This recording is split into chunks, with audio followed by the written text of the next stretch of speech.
Nah dok, tadi nih sesuai dengan Kak Bekti nih, katanya Kak Bekti penasaran, ini kalau misalnya kunyit, katanya berkhasiat untuk mengatasi mah, ini fakta atau mitos dok? Fakta. Fakta. Gimana caranya dok? Jadi kunyit ini mengandung senyawa aktif, kurkumin dan kurkuminoid. Jadi kurkumin itu adalah senyawa polifenol. Dia memang terbukti memiliki aktivitas antioksidan. Nah, antioksidan tersebut pada lambung itu dapat memproteksi asam lambung, memproteksi mukosa lambung, kemudian dapat menekan infeksi dari bakteri Helicobacter pylori. Itu salah satu penyebab mah. Oh gitu. Itu kok bisa dapat ada bakteri dari mana sih maksudnya penyebabnya? Ya bisa dari lifestyle, dari makanan, yang membuat memang respon imun itu di tubuh jadi berkurang. Baik. Gitu. Cara bikinnya gimana tuh dok? Kak Bekti penasaran tuh dok. Jadi yang pertama ini saya membuat ramuan rempah. Jadi ada 3 jenis. Yang pertama ini dari kunyit. Ini cukup Diparut. diparut, boleh di blender boleh. Kemudian jahe bisa pakai jahe emprit yang jahe kecil-kecil atau jahe merah. Jahe emprit namanya. Iya, Baru karena tahu. kecil-kecil, unyil-unyil. Kemudian ini jintan hitam. Nah, jintan hitam ini juga dia dapat memproteksi lambung, mukosa lambung. Selain itu juga dapat merelaksasi, sehingga bagus banget untuk ibu-ibu menyusui. Nah, bikinnya gimana tuh dok? Langsung aja dok, caranya dok. Oke. Iya, jadi yang Saya pengen pertama. coba langsung ini. Udah tebak pasti Kak Bekti nggak sabar. Nah ini dok. Oke. Iya, jadi nanti saya tuang dulu ya. Ini air panasnya, jadi sebenarnya cukup pakai air panas aja. Cukup air panas nggak perlu. aja. Jadi dididihkan dulu Air air hangat boleh panas. dok? Bisa berdiri dulu ya dok kali boleh. ya? Paling nggak hangat boleh. sekitar minimal 60 derajat. Oh, oke, baik. Biasanya sih kalau dididihin itu sekitar 80 derajat. Oke, baik, dok. itu kemudian ini. Jadi ini cukup ambil. Ini adalah 2 ruas kunyit yang dihaluskan Iya, ya dok? langsung aja ya semuanya. Kemudian jahenya iya. Kayaknya. Oh, ini satu jahe emprit. Jahenya iya. boleh jahe merah, jahe apa gitu dok? Baiknya sih kalau misalnya untuk pengobatan gitu, untuk jamu itu bagus jahe emprit dan jahe merah. Karena dia memiliki minyak atsiri atau minyak esensial tuh yang lebih tinggi dibanding jahe gajah. Pernah lihat gak kalau jahe Nggak gajah? pernah lihat tuh jahe gajah ada Jahe lagi. gajah itu yang Saya besar-besar. taunya gajah beleduk dok. Tapi memang itu lebih apa ya? Lebih mild, rasanya lebih ringan kalau jahe gajah. Jahe gajah itu lebih ringan. Karena memang kandungan atsirinya atau kurkuminnya itu tidak sebanyak jahe emprit. Tapi lebih bagus jahe emprit jadinya dok ya? Iya, lebih Oke, bagus. ini bisa dibeli Di mana aja, di pasar tradisional, di Nah, pada saat minimarket. kita beli mau jahe emprit, seemprit nggak tuh dikasihnya dok? Jadi kalau untuk pemakaian sehari-hari itu cukup pakai 2 ruas jari aja. Nah, 2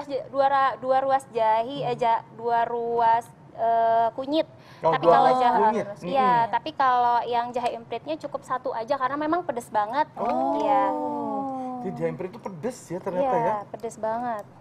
Nah, setelah Terus itu terakhir dikasih jinten jinten hitam hitam Iya, ya dok? baru jahe ya. Kalau nggak punya jinten hitam dok, nggak usah dikasih boleh dok? Boleh aja, Oke. boleh aja. Nah, kebetulan kalau jintan hitam itu kan dia sifatnya merelaksasi, kelenjar dan sfinkter, khususnya di sfinkter osefagus. Osefagus itu yang menghubungkan antara rongga mulut dan lambung. Nah, kalau relaksasi untuk penderita GERD atau gastroenteroreflektisis itu harus hati-hati. Baik. Jadi sebaiknya cukup kunyit dan jahe aja. Oh baik. kunyit dan jahe. Nah itu diapain tuh dok? Dibejek-bejek dok? Iya, dibejek-bejek aja. Dibejek-bejek dulu, terus kasih dibejek-bejek. lagi di situnya. Iya. Nah ini diminum berapa kali sehari 2 nih dok? sampai 3 kali sehari.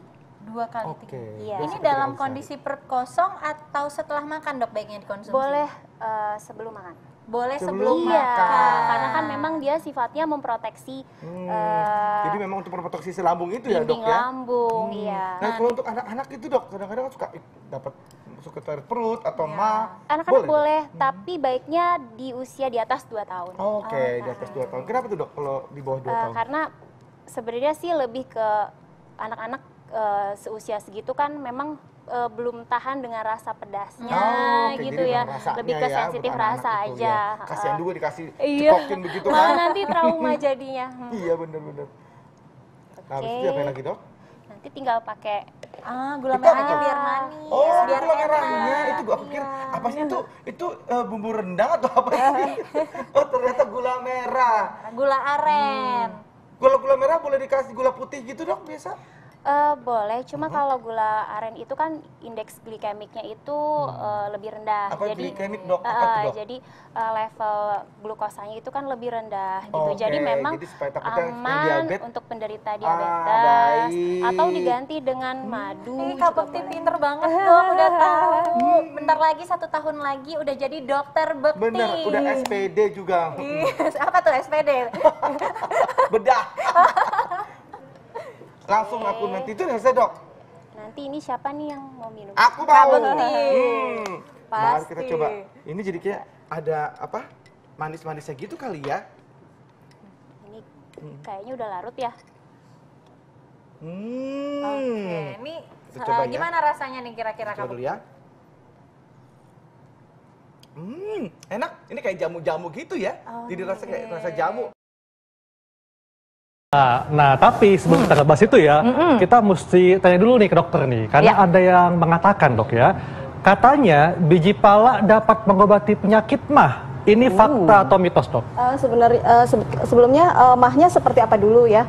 Kan mah kan stage-nya beda-beda. Kalau hanya untuk mah ringan, memang zat aktif dari pala itu dia bersifat anti kembung, anti mual, kemudian dia anti begah untuk mengurangi nyeri di lambung juga itu bisa, itu hanya mah ringan. Tetapi kalau mahnya sudah sampai ada tanda-tanda perdarahan, nah itu tidak bisa hanya menggunakan Jadi ini pala. artinya fakta atau mitos mengobati sakit Kalau mah? untuk mengurangi gejala sakit mah disebabkan mah ringan, ini fakta. Fakta ya. Tapi kalau mengobati enggak Kalau ya? mengobati yang berat, tidak. Oke. Tapi ada nggak sih, Dok, ini racikannya nih kalau misalnya nih kita kan lagi bicara tentang herbal nih. Pemirsa di rumah juga pasti ada yang perih lambungnya, kadang-kadang mual. Nah, kadang-kadang mereka sering menggunakan racikan biji pala ini sebagai penyembuh atau mengurangi rasa sakitnya. Ada nggak sih, dokter? Ada biasanya menggunakan pala bubuk, biasanya kita pakai 1 sendok Oh, yang kayak teh. gini nih, dokter, ya? Ini pala bubuk ya. Oh. Ini pala bubuk, ini pala biji ya. Ini biji pala nih seperti Nah, ini itu nih ya. biji pala. Nah, ini pala. Kalau buahnya kan warnanya kuning ya. Nah, Iya, ini iya, bubuknya kita biasanya pakai 1 sendok teh, kemudian kita combine sama biji pisang batu.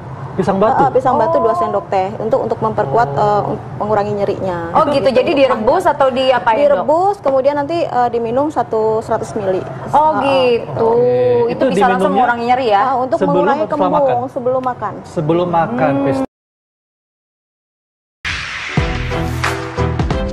Bagi Anda yang memiliki penyakit mah, tentu diharuskan untuk makan tepat waktu agar mah Anda tidak kambuh. Menghindari makanan pedas dan minuman bersoda juga tentu perlu dilakukan ya. Nah, mitosnya mengonsumsi daun sembung dapat mengobati mah. Apa ya kata dokter Ingrid? Fakta atau mitos? Itu adalah fakta, karena selain nenek moyang kita memang sudah lama memanfaatkan daun sembung ini untuk mengatasi keluhan-keluhan dari sakit mah, daun sembung ini juga memang terbukti bersifat analgetik, artinya meredakan nyeri dari lambung. Kemudian juga bersifat anti peradangan. Itu artinya mengurangi peradangan-peradangan pada dinding lambung serta mengobati luka-luka yang terjadi.